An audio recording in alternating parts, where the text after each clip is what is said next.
ikinci.com. Yedide dilime cer Korkan almana yekacer Bilim okuynen gelecek Ve kimana tititeler yanına gelecek Yedide dilime cer Korkan almana yekacer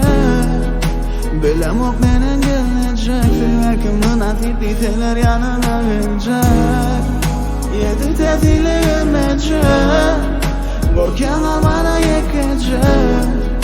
Bilem o beni gelecek Ve kımına tititeler yanına gelecek Olun soğuk olur kargalar kalıp yukarı Dinar vaat ruhumun tenne mihman bolana Bilem ok sonuna yağsılık bağım yok Soğuk tenim kalsa da emma incimen yok Bilem ok kıynanır mı dostum yakin olun Ya gözüne yaşaylar mı şunu çından solun Bolorun mu şunu menem insanın gereği Ya dinanına açan tapılır mı yılgır şey Bilem ok saklar mı yüreğine yar diyenim Suratıma bakandı diyersin mi gımmatım Buysandırır mı yakınları men geçenlerim Diyse de barlığında bağıttı seçenim Bilem ok bağışlar mı insanın canı Ya da saklar mı sonum içinde sancani Bilem ok ötvadi bir dadı umutli Yazanlarım yaşar aydınlanıp seslerini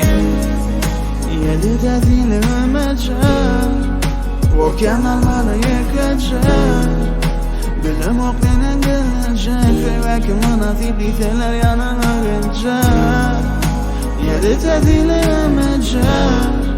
Korkan almana yekecek Bilem ok beni gelecek Ve kımına tititeler yanına gelecek Yedide dilime cer Korkan almana yekecek